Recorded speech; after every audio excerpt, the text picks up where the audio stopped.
മദീനക്കാണ് ഏറ്റവും കൂടുതൽ പവിത്രത എന്ന് പറയാനുള്ള കാരണം എന്താ?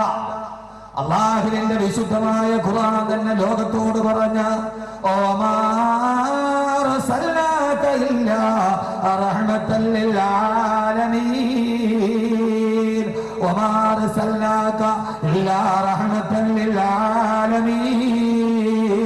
ഓ നബിയേ, സർവ്വലോകത്തിനും അനുഗ്രഹമായിട്ടല്ലാതെ, സർവ്വലോകത്തിന് സർവ്വഭൂഖണ്ഡങ്ങൾക്കും അനുഗ്രഹമായിട്ടല്ലാതെ അങ്ങേ ഞാൻ ഈ ഭൂമിയിലേക്ക് അയച്ചിട്ടില്ല എന്ന് പറഞ്ഞ ഈ അഖിലലോകപരമാണ്ട കടാഹത്തിന്റെ മുഴുവനും അനുഗ്രഹമായി വന്ന ആദരവായ പ്രവാചകൻ നബി മുഹമ്മദ് മുസ്തഫ, ആദരവായ പ്രവാചകൻ നബി മുഹമ്മദ് മുസ്തഫ, അള്ളാന്റെ റസൂലിന്റെ പവിത്രമായ ശരീരം കിടന്നുറങ്ങുന്നത് മദീനയിലല്ലേ?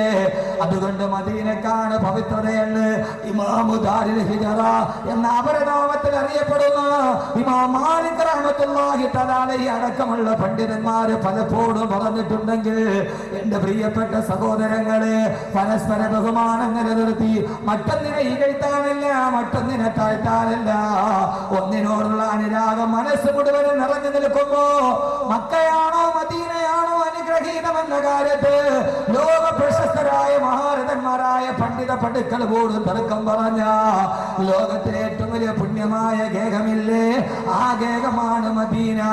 ആ മദീനയ്ക്ക് പവിത്രത കിട്ടാനുള്ള കാരണം എന്തെന്നറിയോ? ആദ്യം നമുക്ക് മദീന പരിചയപ്പെടാം. എന്താണ് ആ നഗരത്തിന്റെ പ്രത്യേകത? എന്താണ് ആ നഗരത്തിന്റെ പ്രത്യേകത? അള്ളാന്റെ റസൂലിന് അഭയമരുളിയ മദീന, അള്ളാന്റെ റസൂലിന്റെ ജീവിതത്തിന്റെ ശരീരം ഏറ്റുവാങ്ങിയ മദീന. ആ മദീനയിലല്ലയോ അള്ളാന്റെ റസൂല് കിടക്കുന്നത്?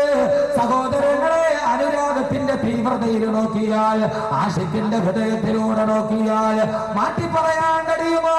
അള്ളാന്റെ റസൂലിന്റെ ശരീരം കിടക്കുന്ന ഏറ്റവും വലിയ ശരീരത്തെക്കാൾ, ആ മണ്ണിനേക്കാൾ വലിയ പവിത്രത എവിടെയാണ് കിട്ടുക?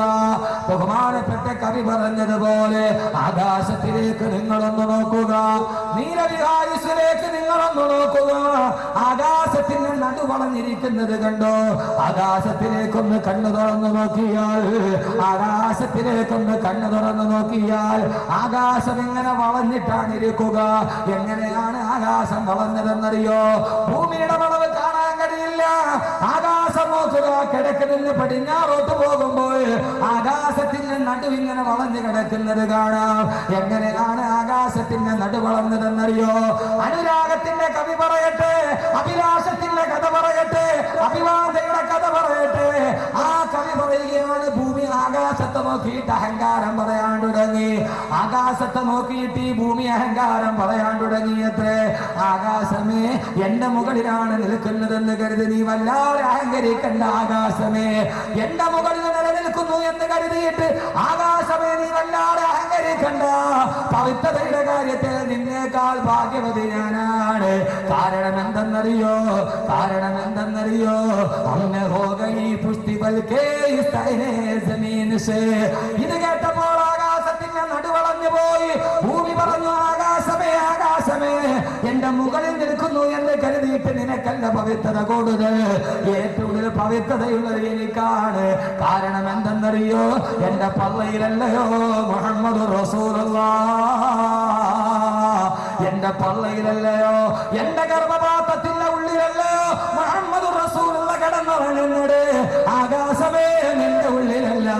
അതുകൊണ്ട് എനിക്കാണ് അള്ളാന്റെ അടുക്കൽ പവിത്രത കൂടുതലെങ്കിൽ ഞാനാണ് ഭാഗ്യവതി എന്ന് മിണ്ടാനറിയാത്ത ഭൂമി പറഞ്ഞ ചരിത്രം കേൾക്കണമെങ്കിൽ അതാരെ കുറിച്ചെന്നറിയോ സഹോദരങ്ങള്? ഇത് കേട്ടപ്പോൾ നാണം കാരണത്താലാണ്, ഇത് കേട്ടപ്പോൾ ലജ്ജ കാരണത്താലാണ് ആകാശത്തിന്റെ നടുവളഞ്ഞിരിക്കുന്നതെന്ന് ലോകത്തിന്റെ കവി പറഞ്ഞു പോയപ്പോ, മണ്ണിൽ കിടക്കുമ്പോൾ മണ്ണ് പോലും അഹങ്കാരം പറഞ്ഞു പോയ, കാറ്റ് പോലും അഹങ്കാരം പറഞ്ഞു പോയി. ലോകത്തിലെ ഏറ്റവും വലിയ ഭാഗ്യവതി ഞാനാണ്. കാരണം എന്തെന്നറിയോ? അനുരാഗം പൂണ്ട ആശിക്കീങ്ങൾ മുഴുവനും മദീനയിലൂടെ തടുകി തലോടി വരുന്ന എന്നോടാണ് അല്ലാഹുവിന്റെ റസൂലിനോട് സലാം പറയാൻ പറഞ്ഞത്. ഇന്നിൽ തിയാരി ഹസ്സബാ യൗമലൈല അർദിൽ ഹറം ബല്ലഗ സലാമി റൗളതൻ ഫീഹൻ നബിയുൽ മുഹ്തറം. പടിഞ്ഞാറൻ കാറ്റിനോട് പറയുമ്പോ, ഇന്നിൽ തയാരി ഹസ്സബാ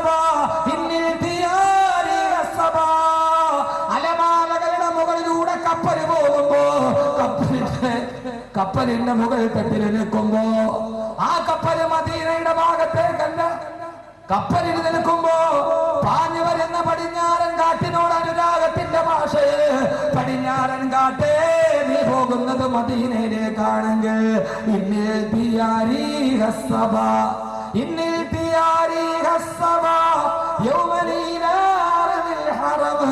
പടിഞ്ഞാറൻ കാട്ടേ, പടിഞ്ഞാറൻ കാട്ടേ, ഒരു ദിവസം നീ മദീനത്തെത്തുമെങ്കിൽ എന്റെ സലാം നീ ഒന്ന് മദീനത്തെ എന്റെ നായകനോട് പറയുമോ എന്ന് അല്ലാഹുവിന്റെ റസൂലിനോട് സലാം പറഞ്ഞു വിട്ട കാമകനോട് സലാം പറഞ്ഞു വിട്ടത് എന്നോടാണെന്ന് പറഞ്ഞ് അലറിയടിക്കുന്ന മന്ദമാരുതൻ പോലും അവകാശവാദം പറഞ്ഞ ഒരു നഗരമുണ്ടെങ്കിൽ എന്റെ പ്രിയപ്പെട്ട സഹോദരങ്ങളെ, പുണ്യ മദീനയിലോട്ട് കടന്നു പോകുമ്പോ ആ മദീന വെറും ഒരു നഗരമല്ല, ആ മദീന വെറും ഒരു മണ്ണല്ല. ആ മണ്ണിന് പവിത്രതയുണ്ട്, പവിത്രതയുണ്ട്. ആ മദീന നമ്മുടെ മനസ്സുമായി ബന്ധപ്പെട്ട, നമ്മുടെ ആദർശമായി ബന്ധപ്പെട്ട ലോകത്തിലെ ഏറ്റവും വലിയ നാഗരികതയുടെ ഭൂമിയല്ല. അതുകൊണ്ട് എന്റെ ശബ്ദം കേൾക്കുന്ന പ്രിയപ്പെട്ട ചെറുപ്പക്കാരോട് ആദ്യമായി ഞാൻ പറയുന്ന ഒരു വിശ്വാസിയുടെ അടയാളം എന്താ? അവൻ മദീനയെ സ്നേഹിക്കണം, അവൻ മദീനയെ സ്നേഹിക്കണം. നിന്റെ നായകൻ കടന്നവൻ നിന്നോട് മദീനയിലല്ലയോ? ആ മദീനത്തെ നായകനെ സ്നേഹിക്കാൻ, അള്ളാന്റെ റസൂലിന്റെ നഗരത്തെ സ്നേഹിക്കാൻ അല്ലാഹുവേ നീ ഞങ്ങൾക്ക് വിധി നൽകണേ തമ്പുരാനെ, വിധി നൽകണേ തമ്പുരാനെ. മദീന ഞങ്ങളുടെ സ്വപ്നമാകാൻ, മദീന ഞങ്ങളുടെ അനുരാഗമാകാൻ, മദീന ഞങ്ങളുടെ ഏറ്റവും വലിയ ആശയായി മാറാൻ. അതുകൊണ്ട് സഹോദരങ്ങളെ, ജീവിതത്തിലെത്തോടും മദീന എന്ന നഗരമുണ്ടാകണം. മിസിസിപ്പിയിൽ പോകാൻ നിനക്ക് ആഗ്രഹമുണ്ട്, ലോസ് ആഞ്ചലസ് കാണാൻ ആഗ്രഹമുണ്ട്, കെയ്റോ കാണാൻ ആഗ്രഹമുണ്ട്, ന്യൂയോർക്ക് കാണാൻ ആഗ്രഹമുണ്ട്, ലണ്ടൻ കാണാൻ ആഗ്രഹമുണ്ട്, ചിറാപുഞ്ചി കാണാൻ ആഗ്രഹമുണ്ട്. സഹോദരങ്ങളെ, സസ്യശ്യാമളമായി കിടക്കുന്ന മൂന്നാറ് കാണാൻ, പൊന്മുടി കാണാൻ, ഡാർജിലിംഗ് കാണാൻ, മഞ്ഞുകണങ്ങൾ സസ്യങ്ങളോട് ഒരുമി പിടിച്ചു കിടക്കുന്ന കാശ്മീര് കാണാൻ മനസ്സിലെപ്പോഴും ആഗ്രഹമുണ്ട്. പക്ഷേ എന്റെ മനസ്സിലൊരാഗ്രഹം തോന്നാത്തത് അള്ളാന്റെ റസൂലിന്റെ മദീനയൊന്ന് കാണാൻ, ആ മദീനത്തേക്കൊന്ന് കടന്നു ചെല്ലാൻ, ഓ മദീനത്തിന്റെ ഹളറത്തിൽ ചെന്നിട്ട് അസ്സലാത്തു വസ്സലാമു അലൈക യാ റസൂലല്ലാഹ് എന്ന് ജീവിതത്തിൽ ഇതേവരെ കണ്ടുകൊണ്ട് കാണാത്ത നായകന്റെ മുമ്പിലൊന്ന് സലാം പറഞ്ഞ് തിരിച്ചു വരാൻ. അതുകൊണ്ട് സഹോദരങ്ങളെ, സഹോദരങ്ങളെ, മദീന കാണാൻ കഴിയണം, മദീനയെ സ്നേഹിക്കാൻ കഴിയണം. അനുരാഗത്തിന്റെ പ്രതീകമായി മദീന മാറണം. കാരണം മദീന ഒരു മണ്ണ് മാത്രമല്ല, ആദരവായ പ്രവാചകൻ നബി മുഹമ്മദ് മുസ്തഫ. ലോകത്തിലെ ഏറ്റവും വലിയ നിർഭാഗ്യവാൻ ആരെന്നറിയോ? ലോകത്തിലെ ഏറ്റവും വലിയ നിർഭാഗ്യവാൻ ആരെന്നറിയുമോ? ലോകത്തിലെ ഏറ്റവും വലിയ ഭാഗ്യവാൻ മദീന കാണുന്നവനാണ്. അള്ളാഹു മരിക്കുന്നതിന് മുമ്പ് കാണാൻ അള്ളാഹു തൗഫീഖ് നൽകട്ടെ. ഉറക്കാമേ കുറെ മനുഷ്യർ മരിക്കുന്നതിനും അള്ളാഹു മദീന കാണാൻ അള്ളാഹു അവസരം നൽകട്ടെ. പണമുണ്ടായി എന്ന് കരുതി മദീനയിലെത്താൻ പറ്റൂല. പണമുള്ളവരൊക്കെ മദീനത്തെത്തിയിട്ടില്ല. മദീനത്തെത്താൻ ഒരു ഉംറയ്ക്ക് വന്ന 40,000 രൂപ മതി. നിങ്ങൾ ആമീൻ പറയാത്ത എന്താണ്? എനിക്ക് എൻ്റെ പണമുണ്ട്, കോടിക്കണക്കിന് രൂപ തലേനയുടെ താഴെ വെച്ച് കടന്നു തുടങ്ങിയ ആളുകൾ മദീനത്താണ് മരിച്ചു പോയിട്ടുണ്ട്. അതുകൊണ്ട് മദീനയിലെത്തുന്ന കാര്യത്തിൽ പണത്തിന്റെ കൊഴുപ്പിലെത്താന്ന് കരുതിയാൽ വല്ലാഹി പടച്ചമ്പുരാനെ തന്നെയാണ് സത്യം എത്തൂല. എത്താത്ത ആളുകളുണ്ട്. എത്ര ആളുകൾ എൻ്റെ കൺമുമ്പിലുണ്ട്, എത്ര ആളുകൾ എൻ്റെ കൺമുമ്പിലുണ്ട്. എന്റെ പ്രിയപ്പെട്ട സഹോദരങ്ങളെ, കൊല്ലം ജില്ലയിൽ വന്നാൽ ഞാൻ കാണിച്ചു തരാം. കോടിക്കണക്കിന് രൂപയുടെ ബിൽഡിങ്ങൾ ഇപ്പോഴും കൊല്ലം നഗരത്തിലുണ്ട്. പക്ഷെ അദ്ദേഹത്തിന് മക്കത്തും മദീനത്തും മാത്രം പോകാൻ കഴിഞ്ഞില്ല. ബാക്കി അദ്ദേഹം ബിസിനസിന്റെ ഭാഗമായി ഏതാണ്ട് 82 രാജ്യങ്ങളിൽ സഞ്ചരിച്ചിട്ടുണ്ട്. ബിസിനസിന്റെ ഭാഗമായി കൊല്ലം ജില്ല കണ്ട ഏറ്റവും വലിയ ബിസിനസ്സുകാരൻ ബിസിനസിന്റെ ഭാഗമായി 82 രാജ്യങ്ങൾ അദ്ദേഹം പറഞ്ഞിട്ടുണ്ട്. പക്ഷേ അദ്ദേഹത്തിന് മക്കയും കാണാൻ കഴിഞ്ഞിട്ടില്ല, മദീനയും കാണാൻ കഴിഞ്ഞിട്ടില്ല. കാരണം അത് അള്ളാഹു ചില തൗഫീഖ് നൽകിയവർക്ക് മാത്രമേ അള്ളാഹു കൊടുക്കൂ, അല്ലാത്തവർക്ക് അള്ളാഹു കൊടുക്കൂല. മദീനയെ മനസ്സിൽ സ്നേഹിക്കുന്നവനെ കൊടുക്കൂ, അല്ലാത്തവന് മദീന കാണാനുള്ള അവസരം അള്ളാഹു കൊടുക്കൂല. കാരണം മദീന വെറും ഒരു മണ്ണല്ല സഹോദരങ്ങൾ, ഇത് വെറും ഒരു മണ്ണായിരിക്കാം. ഡാർജിലിംഗ് വെറും ഒരു മണ്ണായിരിക്കാം. ലോകത്തിലെ ഏറ്റവും വലിയ മാദക നഗരം എന്നറിയപ്പെടുന്ന ലോസ് ആഞ്ചലസ്, ലോകത്തിലെ ഏറ്റവും വലിയ മാദക നഗരമാണ് ലോസ് ആഞ്ചലസ്. സ്വപ്ന നഗരമല്ല, മാദക നഗരം എന്ന് പറഞ്ഞ ഒരു മാദക സുന്ദരിയെ പോലെ വഴിയിലൂടെ നടന്നു പോകുന്ന പുരുഷനെ തന്റെ കാമക്കണ്ണുകൾ കൊണ്ട് വല്ലാതെ ആകർഷിച്ച് തന്റെ ചൂടും അനുഭവിക്കുന്ന വഴിയരികിൽ മലർന്നു കിടക്കുന്ന ഒരു മാദക സുന്ദരിയെ പോലെ നടന്നു പോകുന്നവനെയും കാണുന്നവനെയും വല്ലാതെ വശ്യത കൊണ്ട് മനസ്സിലേക്ക് ആവാഹിച്ചെടുക്കുന്ന മാദക നഗരമാണ് ലോസ് ആഞ്ചലസ്. ആ ലോസ് ആഞ്ചലസിന് മണ്ണിന്റെ പ്രത്യേകതയുള്ളൂ, പക്ഷെ അതിന് മഹിമയുടെ പ്രത്യേകതയില്ല. ഡാർജിലിംഗിനും ചിറാപുഞ്ചിക്കും അതിന്റെ വശ്യതയുടെ മഹത്വമേ ഉള്ളൂ, അതല്ലാത്തൊരു മഹത്വമില്ല. അതുകൊണ്ട് പുണ്യ മദീന പറയുമ്പോൾ ഞാൻ കുറെ നാളുകൊണ്ട് പറയണമെന്ന് ആഗ്രഹിച്ചൊരു വിഷയമാണ് മദീന. അത് പറയാൻ തെരഞ്ഞെടുത്തത് ഇവിടെ വന്നു. കാരണം ഇത് മദീനയുടെ വേറൊരു പതിപ്പാണ്. അള്ളാഹു അങ്ങനെ ആക്കട്ടെ. ഇപ്പൊ ഇത് ഹദ്ദാദ് നഗർ ഒരു മദീന നഗറായി മാറുകയാണ്. കാരണം മദീനയിൽ നടന്ന ജോലി ഇവിടെ നടക്കുകയാണ്. ഞാൻ ചില 2 ദിവസം കൊണ്ട് പറയാം. ഞാൻ പറയുന്നതും ഇവിടെ തമ്മിൽ നിങ്ങളൊന്ന് കൂട്ടിയോജിപ്പിച്ചോളൂ. അതാണ് നിങ്ങളുടെ ജോലി. ഞാൻ പറയുന്ന കാര്യവും ഇവിടെ നടക്കുന്ന ഈ മഹർ 2012 പരിപാടിയും ഇത് രണ്ടും കൂടി നിങ്ങളൊന്ന് യോജിപ്പിച്ചു നോക്കുക. എന്നിട്ട് മദീനയുടെ ഒരല്പമെങ്കിലും ഈ ചെറിയ മണ്ണിൽ കാണാൻ കഴിയുമോ എന്ന് നിങ്ങൾ ചിന്തിക്കുക. എങ്കിൽ തീർച്ചയായും ഈ സതുദ്ദേശം വിജയിച്ചു എന്ന് ഞാൻ പറയും. അള്ളാഹു തൗഫീഖ് നൽകട്ടെ. സമൂഹ വിവാഹങ്ങൾ ധാരാളം നടക്കാറുണ്ട്. ഞാൻ ഇഷ്ടംപോലെ വിവാഹങ്ങളിൽ പങ്കെടുത്തിട്ടുണ്ട്. ഞാൻ പലപ്പോഴും സമൂഹ വിവാഹത്തെ വിമർശിച്ച് സംസാരിക്കുന്ന ആളാണ്. സമൂഹ വിവാഹത്തെ വല്ലാതെ വിമർശിച്ച് സംസാരിക്കുന്ന ആളാണ് ഞാൻ. പക്ഷേ ഈ പരിപാടിക്ക് എന്നെ ക്ഷണിച്ചപ്പോൾ ഞാൻ ഇതിൽ പങ്കെടുക്കാമെന്ന് സംഭവിച്ചു. സമൂഹ വിവാഹത്തെ ഞാൻ ഏറ്റവും കൂടുതൽ എതിർക്കാനുള്ള പ്രധാനപ്പെട്ട കാരണം വേറൊന്നുമല്ല. പരസ്യമായിട്ടൊരു വിവാഹം നടക്കുമ്പോൾ ഞാൻ എന്തും വെട്ടിത്തുറന്ന് പറയുന്ന ആളാണ്. അങ്ങനെ ഒരു ദുസ്വഭാവം എനിക്കുണ്ട്. നിങ്ങൾ ഇഷ്ടപ്പെട്ടാലും ഇഷ്ടപ്പെട്ടില്ലെങ്കിൽ എന്നെ അള്ളാഹ് ഇഷ്ടപ്പെടുന്നവരോ, ഞാൻ പറയുന്ന അള്ളാഹ് ഇഷ്ടപ്പെടണമല്ലോ. ആരുടെയെങ്കിലും തൃപ്തി മനസ്സിലാക്കിയിട്ട് മനസ്സിലൊന്ന് മൂടി വെച്ചാൽ അത് അള്ളാഹ്ക്ക് ഹിതകരമല്ലല്ലോ. പിന്നെ അഹമ്മദ് കബീറിന് എന്താ ഈ നാക്കിന് പ്രത്യേകത ഉള്ളത്? ആരെങ്കിലും പഠിപ്പിച്ചവരെ തത്തമ്മേ പൂച്ചെന്ന് പറയണ മാതിരി പറയാനാണ് പിന്നെ ഈ നാക്കിനെന്താ പ്രത്യേകത ഉള്ളത്? അലം നജ്അല്ലഹു ഐനൈനി വലിസാനൻ വശഫത്തൈൻ. ഖുർആനിലെ ആയത്തുണ്ട്, അലം നജ്അല്ലഹു ഐനൈനി, 2 കണ്ണുകളെ ഞാൻ നിനക്ക് നൽകിയില്ലയോ, വലിസാനൻ പിന്നെ ഒരു നാവിന്, വശഫത്തൈനി 2 ചുണ്ടുകളുടെ ഇടയിലുള്ള ഒരു നാവിന്. അള്ളാഹ് എന്തിനാണ് ആദ്യം 2 കണ്ണിനെ പറഞ്ഞിട്ട് പിന്നെ ഒരു നാവിനെ പറഞ്ഞത്? ആയത്ത് വെറുതെ ഓതിയാ പോലുള്ള പഠിക്കണ്ടേ? അള്ളാഹ് എന്തിനാ ആദ്യം 2 കണ്ണ് എന്നാ പിന്നെ നാക്ക് പറഞ്ഞിട്ട് കണ്ണ് പറഞ്ഞാൽ പോരെ? അള്ളാഹ് പറഞ്ഞെന്താണെന്നറിയോ? നീ 2 കണ്ണുകൾ കൊണ്ട് കാണുന്ന സത്യം വിളിച്ചു പറയാനുള്ളതാണ് നിന്റെ നാവ്. അലം നജ്അല്ലഹു ഐനൈൻ, നിനക്ക് 2 കണ്ണുകൾ തന്നത് ആ കണ്ണുകൾ കൊണ്ട് കാണുന്ന സത്യം ലോകത്തിന്റെ മുമ്പിൽ വിളിച്ചു പറയാനാണ്. വലിസാനൻ, നിനക്കൊരു നാവിനെ ഞാൻ തന്നത്. അതുകൊണ്ട് അത് വിളിച്ചു പറയണം. ഞാനതിനെ ഏറ്റവും കൂടുതൽ വിമർശിക്കാനുള്ള കാരണം, ഒരു സമൂഹ വിവാഹം നടക്കുമ്പോൾ ആ വിവാഹത്തിന് പങ്കെടുക്കുന്ന ആളുകൾ സാമ്പത്തികമായി വളരെയേറെ ലോയായ ഒരാളുകളായിരിക്കും. അപ്പൊ ഇത്ര ആളുകൾ ഒരു സമൂഹ വിവാഹം നടത്തി അവർക്കൊരു 10 പവന്റെ സ്വർണവും പിന്നെ 1 ലക്ഷം രൂപയും കൊടുത്ത് 2 ലക്ഷം രൂപയും കൊടുത്ത് കല്യാണം കഴിഞ്ഞു. ഏറ്റവും അവസാനം 30 ദിവസം കഴിയുമ്പോൾ ഈ കല്യാണം കഴിക്കുന്ന ചെറുക്കൻ ആ 10 പവൻ ഊരി 1 ലക്ഷം രൂപയും മേടിച്ച് അവൻ പിന്നെ പോകും. ഇവക്കൊരു കുട്ടിയാകും. പിന്നെ ഇവളെയും ഈ കുട്ടികളെ കെട്ടിച്ചു വിടേണ്ട ജോലി അടുത്ത ആളുകൾ ഏറ്റെടുക്കേണ്ടത്. അതാണ് യഥാർത്ഥത്തിൽ സമൂഹത്തിൽ നടക്കുന്ന ഒരു അപാകത. പക്ഷെ ഇക്കാര്യത്തിൽ മകൻ 2012 സംഘാടകരെ ഞാൻ വളരെയേറെ അഭിനന്ദിക്കുകയാണ്. ഇക്കാര്യത്തിൽ എന്നെ അത്ഭുതപ്പെടുത്തിയത് ഈ മൈക്ക് സെറ്റിന്റെ ചെയിൻ ബ്ലോക്കോ അല്ലെങ്കിൽ നിങ്ങളുടെ TV-യിലെ പരസ്യമോ അല്ലെങ്കിൽ ഈ സ്റ്റേജോ ഒന്നുമല്ല. ഇതാർക്കും ചെയ്യാൻ കഴിയും. ലോകത്താർക്കും ചെയ്യാൻ പറ്റില്ല അല്ലേ? പൈസ ഉണ്ടെങ്കിൽ ആർക്കും ചെയ്യാം. ഇതതില്ലാഞ്ഞിട്ട് അവർ ചെയ്തു. അപ്പൊ പിന്നെ എന്താ കഴിയാത്തത്? എന്നെ അത്ഭുതപ്പെടുത്തിയ ഒരൊറ്റ കാര്യം ഇതിന്റെ ചെയർമാൻ സലീം സാഹിബ് എന്നോട് പറഞ്ഞു, വിവാഹം നടക്കുന്നതിന് മുമ്പ് ആ വധുവിനെയും വരന്മാരെയും വീട്ടിൽ വിളിച്ചു വരുത്തി അവർക്കൊരു കൗൺസിലിംഗ് കൊടുത്തു. ഇതിലൂടെ ഞങ്ങൾ എന്താണ് നടത്തുന്നത് എന്ന്. ഏറ്റവും മഹത്തരമായ കാര്യം ഇക്കാര്യത്തിൽ നിങ്ങൾ ചെയ്ത പ്ലസ് പോയിന്റ് അതാണ്. ആ വധുവിനെയും വരന്മാരെയും വിവാഹത്തിന് മുമ്പ് വിളിച്ചു നിർത്തി അതിനെക്കുറിച്ച് അറിയാവുന്ന ഒരാളുമായി ഒരു കൗൺസിലിംഗ് നടത്തി. അവരോട് പറഞ്ഞു, ഇതൊരു സമൂഹ വിവാഹം മാത്രമല്ല, അവരുടെ ജീവിതത്തിൽ അവർക്ക് ചെയ്യുന്ന ഏറ്റവും വലിയ നന്മയുടെ വഴിത്താരയാണെന്ന് അവരോട് ജീവിക്കാൻ പറഞ്ഞു കൊടുത്തിട്ടാണ് അവരെ വിവാഹത്തിലേക്ക് കൊണ്ടുവരിക. ഏറ്റവും കൂടുതൽ എന്നെ ആകർഷിച്ചത് ഇപ്പൊ ഞാൻ വന്നപ്പോൾ പറഞ്ഞ അക്കാര്യമാണ്. അതാണ് യഥാർത്ഥത്തിൽ ഒരു സമൂഹ വിവാഹത്തിൽ ഉണ്ടാകേണ്ട ഏറ്റവും പ്രധാനപ്പെട്ട കാര്യം. അതാണ്. അതല്ലെങ്കിൽ ഈ വിവാഹം പരാജയപ്പെട്ടു പോകും. അള്ളാഹു ഇതിനെ നിലനിർത്തി കൊടുക്കുമാറാകട്ടെ. ഞാൻ 1000 വട്ടം അഭിനന്ദിക്കുന്നു. രണ്ടാമത് സ്ത്രീധനമല്ല.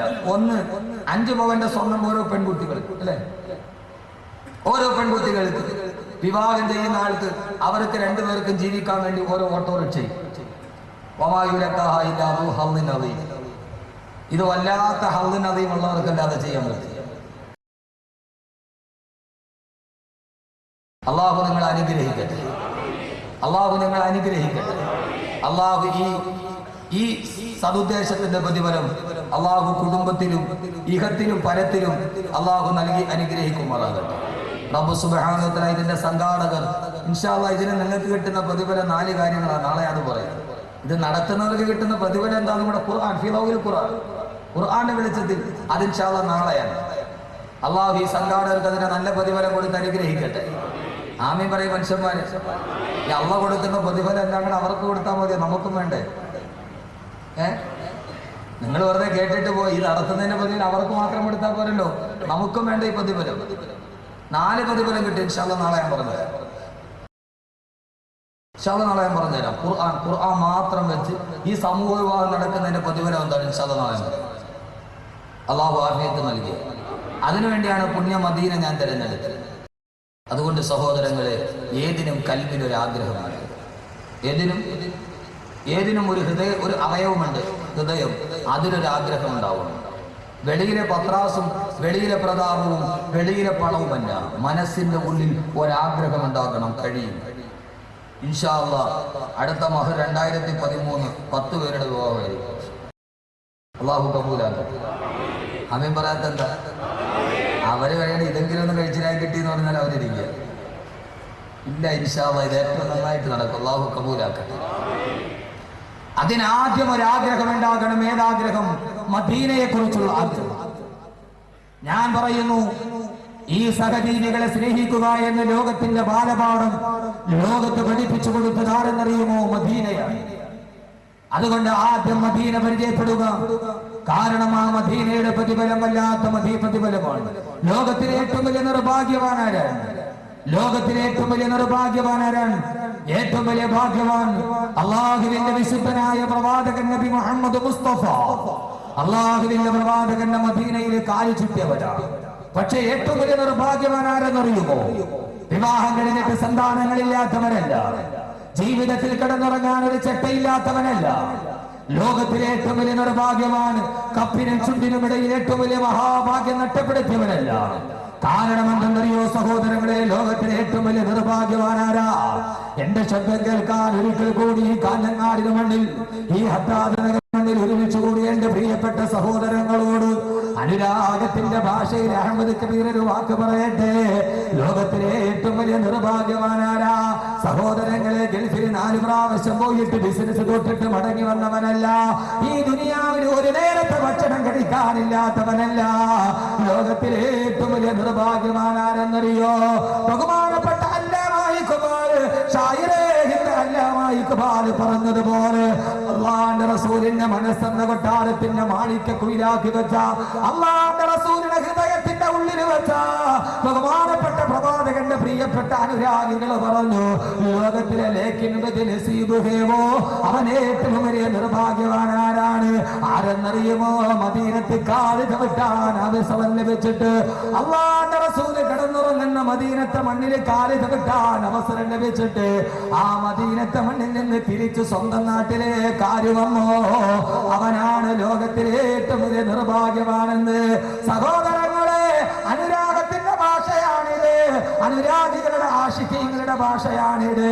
പ്രേമനായകൻ ഉറങ്ങുന്ന വസതിയുടെ അടുക്കൽ ചെന്നിട്ട് ആ നഗരത്തിന്റെ പൊരിഞ്ഞ മണ്ണ്, സഹോദരങ്ങളെ, ആ സുന്ദരമായ ചുറ്റുപടുത്ത മണലാരണ്യത്തിന്റെ നടുവ് കടൽ തീരത്ത്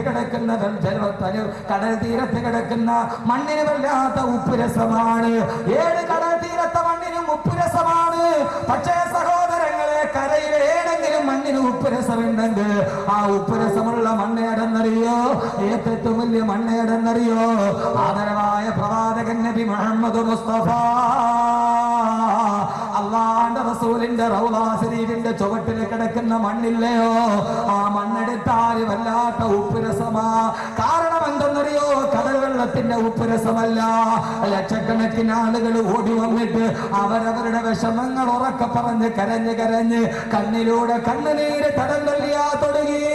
ഓരോ ദിവസവും ഓടി വരുന്ന ലക്ഷങ്ങൾ മലക്കുകളുടെ കണ്ണുനീർ പ്രവാഹം പെയ്തിറങ്ങി. ആ കണ്ണുനീരിന്റെ ഉപ്പുരസം കൊണ്ട് ഏതെങ്കിലും മണ്ണിന് ഉപ്പുരസമുണ്ടെങ്കിൽ ആ ഉപ്പുരസമുള്ള മണ്ണേടെന്നറിയോ? അത് മദീനത്തെ മണ്ണാണ്, മദീനത്തെ മണ്ണാണ്, മദീനത്തെ മണ്ണാണ്. വെള്ളക്കാരനും കറുത്ത വർഗക്കാരനും പണ്ഡിതനും പാമരനും കുബേരനും കുചേലനും ഒരേപോലെ പൊട്ടിക്കരയുന്ന മണ്ണ്. സഹോദരങ്ങളെ, കഴിഞ്ഞ ഹജ്ജിന് വേണ്ടി പോകുമ്പോ അറിയാതെ വിനീതനും കരഞ്ഞുപോയി. അല്ലാഹുവിന്റെ റസൂലിന്റെ റൗള ശരീഫിന്റെ ഓരത്ത് വന്ന് മദീനത്തെ മണ്ണിന്റെ പ്രത്യേകത എന്താ? ആയിരക്കണക്കിന് ആളുകളുടെ തൃഷ്ണായാനങ്ങളുടെ സംഗമഭൂമി. അവന്റെ ജീവിതത്തിന്റെ ഇന്നലകളിലൂടെ നടന്നു പോകുമ്പോ ചെയ്തു പോയ അപരാധങ്ങൾ മുഴുവനും എണ്ണി പറഞ്ഞ് പൊട്ടിക്കരയാനുള്ള ലോകത്തിന്റെ ഏറ്റവും വലിയ ആരംഭത്തിന്റെ ഭൂമിയെ മദീന. ഓ, മദീനത്തിന്റെ റൗള ശരീഫിന്റെ മണ്ണുണ്ടല്ലോ, ആ മണ്ണിന്റെ പ്രത്യേകത എന്തെന്നറിയോ? ആ മണ്ണിന്റെ പ്രത്യേകത എന്തെന്നറിയോ? ആശികീങ്ങളായ കവിമാര് പാടിയതെന്തെന്നറിയോ? ആ അല്ലാഹുവിന്റെ റസൂലിന്റെ റൗള ശരീഫിന്റെ ഓരത്ത് കിടക്കുന്ന ഒരു പിടി മണ്ണെടുത്തിട്ട് ജന്മനാ അന്ധനായി പോയൊരു മനുഷ്യനെങ്ങാനും ആ മണ്ണെടുത്തിട്ട് കണ്ണിലൊന്ന് സുറുമയിട്ട എന്റെ ശബ്ദം കേൾക്കുന്ന പ്രിയപ്പെട്ട ചെറുപ്പക്കാരോട്, പൊന്നുമോനെ, കാസർഗോഡ് ടൗണിൽ ഇർഫാൻ വരുന്നതും കാത്തിരിക്കുമ്പോ ആയിരക്കണക്കിന് ഹോളിവുഡിന്റെ സിനിമാ താരങ്ങള് മനസ്സിലേക്ക് ആവാഹിച്ചെടുക്കുമ്പോ ഞാൻ ഇന്ന് ഏറനാട് എക്സ്പ്രസിലെ കാഞ്ഞങ്ങാട് ടൗണിൽ ഇറങ്ങി അവിടെ നിന്ന് സംഘാടകരുടെ കൂടെ കടന്നു വരുമ്പോ ഞാൻ കണ്ടു മാപ്പിള ഗാനമേളയും കലാമേളയും തുള്ളിക്കളിക്കുകയാണ്. മാപ്പിള ഗായകരോട് കടന്നു വരികയാണ്. പൊന്നുമോനെ, പൊന്നുമോനെ, ആ സംഗീതത്തിന്റെ ആർഭാടം കേട്ടിട്ടല്ല നിന്റെ ഹൃദയം തുടികൊട്ടേണ്ടത്. ആരുടെ സംഗീതം കേട്ടിട്ടാ? ആബിദ് കണ്ണൂരിന്റെ സലിം കോടത്തൂരിന്റെ മാസ്മരിക സംഗീതം കേട്ടിട്ടല്ല. പൊന്നുമോനെ, നിന്റെ ഹൃദയം മറക്കണം, നിന്റെ കണ്ണ് തുടിക്കണം, നിന്റെ കണ്ണിലൂടെ കണ്ണുനീര് തടം തല്ലിയാത്തൊടുകണം. എപ്പോഴെന്നറിയോ? ആ റൗള ശരീഫിന്റെ ഓരത്ത് കിടക്കുന്ന ഒരൽപ്പം മണ്ണെടുത്ത് കണ്ണിലോട്ട് സുറുമയിട്ടാൽ ജന്മനാ അന്ധനായി പിറന്ന മനുഷ്യന്റെ പോലും കാഴ്ചശക്തി തിരിച്ചു കിട്ടിയിട്ട് അവൻ അല്ലാഹുവിന്റെ അർശ് പോലും കാണാൻ പ്രാപ്തിയുണ്ടാകുമെന്ന് ആശിഖീങ്ങൾ പാടിക്കൊടുത്ത മത്താഉ കഹ്ലു മിൻ തറാക ജുഫൂനി